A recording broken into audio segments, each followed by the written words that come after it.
Hello, all you fabulous females out there. This is Louise Fennell coming to you from mmtv in Melrose. And my guest today is Ellen Putnam.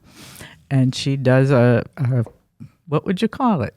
I call it a news site, along with a newsletter and some social media. Okay, fine. All right. She's going to tell you a little bit about how she gets started and how her newsletter can be very beneficial to you. So, Ellen? All right. So I'm actually a pretty new resident of Melrose. I just arrived 2 years ago. And the story that I tell people about how I started the Melrose Messenger is that I got here and I started following the Facebook group to find out all about all the events going on in town. And about half the time, I would find out about an event after it happened or while it was in progress. I know what that's like. And I started looking for, okay, where is there a calendar where I can find out about all these events? And about the same time, Molly's bookstore came out, and I saw all these wonderful small businesses. I said, oh my gosh, I live in a town with a main street that has a general store. This is incredible. And I thought, how can I support these small businesses? Because I don't have thousands of dollars I can just drop in them every day. And at the same time as both those things, the events and thinking about how I can support small businesses in Melrose, we had the election in the fall of 2023, where there were about 10 people running for city council. And I found myself hoarding all of the pamphlets on my kitchen counter because I could not keep track of who was running, let alone what they were standing for. And I said, it would be so awesome if there were somewhere where I could go to find all this information, both the events and small businesses and what's going on in city government. And I started toying with the idea of, well, could I make something? I have some background in website design. Oh, and great. I started making a website, and I reached out to Nancy Clover, who a lot of you may know from the Facebook group, who is an incredible person if you haven't met her yet. And I said, all right, Nancy, would you join me? And she said, well, I don't have time, but you can use any of my photos and any of my writing that I put on Facebook. And I said, all right, I can do this. And so I'm a stay-at-home mom with my 2 kids. I've got a 4-year-old and an 8-month-old. Oh, boy. Wonderful. And so I go running around town, talking to people and learning about what's going on and writing articles for my website. And so basically my goal is to be a source of news for people in Melrose after we lost these local news sources, the free press, that my hope is that I can be somewhere people can go to and know they can get reliable information that's not going to be biased in either in any direction. It's just going to be good information, and that people can find out what's going on. How do people go about finding it? So I've got a website that's just themelrosemessenger.org. I've also got a Facebook page, Melrose Messenger, and I've got an Instagram page. And people can sign up for the weekly newsletter that just comes out on email. And that has a listing of all the weekly events and all of the articles that came out that week. Oh, great. Wow. That's good. And this is probably not possible, but in my age group, there are some people who don't have computers. Is there any way for them to get your information? Yeah. I wish I could print. The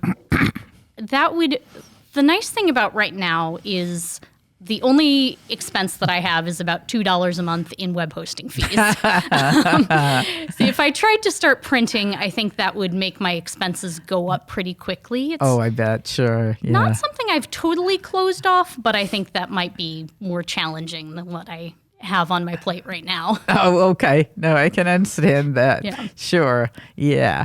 And so do you actually go to the locations to get your information, or do people send you their information?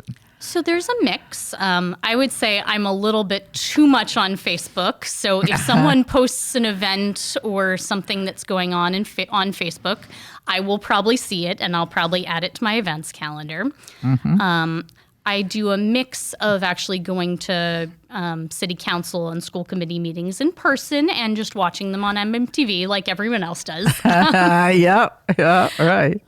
But I do a lot of meetings with people. I love just sitting down and talking with someone in an interview. And my goal often when I sit down and do an interview with someone is that I hope that my article will make it feel like you're sitting down with that person too. And you get a feeling of, oh, this person is funny or this person is really interesting. Yeah, I like to do it that way myself. Yeah. I just happened, actually, I stumbled on yours the other day when I was going through. Actually, I was trying to clean up my emails. And I have loads of things on Facebook, all the time. And it's great. I really, wow, I didn't know this was happening. I didn't know that was happening. Or, like you, I used to find out all the time either, oh my God, this is happening in 15 minutes, or, that kind of thing. And, for a lot of people who aren't really skilled with computers, which is a lot of my friends and myself, we really need something that's right there for us to find easily, and so you're making that happen. I do my best. Good, great. So, can you sort of list the sources you use? Yeah, so it's a mix of. As I said, sort of just talking to people, it sort of depends on the article. If it's a public meeting, then usually I just kind of talk about what people talked about in the meeting, and if there's something that I feel like needs following up on, I'll talk to someone, talk to a city council member, or talk to a school committee member if there's something that really needs clarifying. I try to talk to owners of the small businesses in town, because my hope is that if I write an article about, say, Buckaloos, or I wrote an article about the food drive, or I wrote an article about Sarah Reich Desmond, who's an author who just published a book of short stories, and she lives in town. My hope is that if I publish an article like that, then people will read it and say, oh, you know what? I haven't been to Buckaloos in a while. Let me stop by. Or, wow, the food drive is a great place to give a little bit of money if you have some extra money at the end of the month, that sort of thing.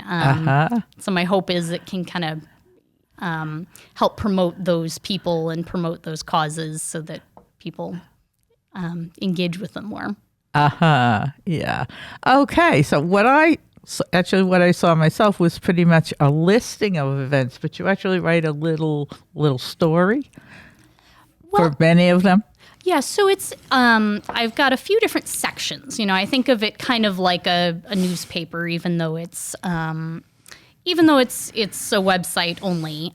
So I've got my event listing, which is, as much as I can, everything that's going on in town. I have a listing on the side that has all the recurring events, so things like classes that you can sign up for, but anything that's kind of a one-off event that you can just stop by, get a ticket for, I try to have on my events calendar. And then I have a news section, which is things like small businesses, but also if there's changes to the commuter rail schedule or something like that, I might put that there. I have a local government section, which is my write-ups of if there's something important that happened in a city council meeting or a school committee meeting, or there's a change in this department that people should know about. And then I have an arts section, so I try to go to different cultural events. I say that the first Friday in the month is my time that I go from the BB Estate, their art opening, over to Follow Your Art and their art opening, and do a little write-up of those exhibits. So that's, and then I also have a listing of all of the fundraiser drives and things that are going on that people can contribute to as well. So those are kind of the sections that I have. So it's much more than what I saw. Actually, what I saw was a listing, but just that, a listing, But you're doing so much more. Oh, that's great, because sometimes when I just see the name of something, I don't really know what it is. Yeah. So it's great that there's somebody who is clarifying that for people, and especially people like me who are fumbling around with the computer, and I really mean fumbling around. Well, even for people who know what they're doing on the computer, sometimes things are very confusing and hard to find. Yes. Something popping into my head is I had a friend was teaching one day, and she said, "No, just play with it. You can't hurt it. Just do it." And so I'm playing, and I saw this button, and it said reset, and I hit it. Oh, no. And you know what happened. And so I called her for a tickly, and she said, "I know I told you to play around, but did you have to find the one thing you should not hit?" We're not quite in your age group, and it's much harder. So if you're making it easy to get this information, I'm very grateful, and I'm sure my friends are too. I do my best, yeah. Well, and my hope is that the email is going to be kind of a one-stop shop for people, that you've got the listing, and then you just scroll down and you can click on, if you see an article that looks interesting to you, you just click on it and it takes you straight to the article. Oh, beautiful. All right. Want to tell people again the simplest way to get to you? Yeah, so just go to themelrosemessenger.org, and right under my masthead, you can see a link that says sign up for our weekly newsletter. You just put in your email address. I promise I won't sell your email address to any nefarious people. And then every Thursday, assuming that I get myself together, sometimes it's Friday if the kids are a little bit too demanding. Okay. Every Thursday or Friday, you'll get an email that has the week's events, and then usually I aim to write 2 articles a week. Sometimes I'm really productive and I get 3 or 4 out. Some weeks it's a tough week and I only get 1. But okay, but it's weekly. It is weekly, yes. Oh, that's great. Okay. All right. We're coming to that point where I'm going to ask you my favorite last question, which is there something you're just dying to tell everybody that I haven't asked about? Well, I can tell you all about my really cute kids who you'll see me toting around. All right. I may bump into you walking down Main Street sometime or something. You will. If you see someone either running after a 4-year-old on a little red bike or pushing around a stroller that looks like it probably can't fit down the sidewalk, then that's me. Say hi. Okay. And can people get to you and ask you questions? Absolutely. I really love hearing from people. So you can find my email address is just on the contact at the bottom of the website, or you can just email editor@themelrosemessenger.org. And I love to hear from if you have questions, if you say, you know what, your coverage on that was terrible, maybe say it in a nicer way so I don't cry. But yeah. But, I love getting feedback. If you say, you know what, there's something that I've heard about that I haven't seen you covering. Do you want to cover that? I always love getting tips. If there's an event that you are putting on or something that you want more notice of, send me an email. I love hearing from people, whatever you have to Okay. say. Wow, that's great. Okay, well, I think I've gone through my questions, and it's been very informative and it made me feel pretty relaxed about getting to you, too.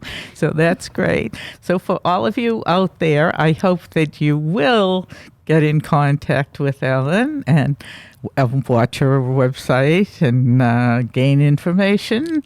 And for all of you, have a great evening. This is Louise Fennell from MMTV, wishing you a good night.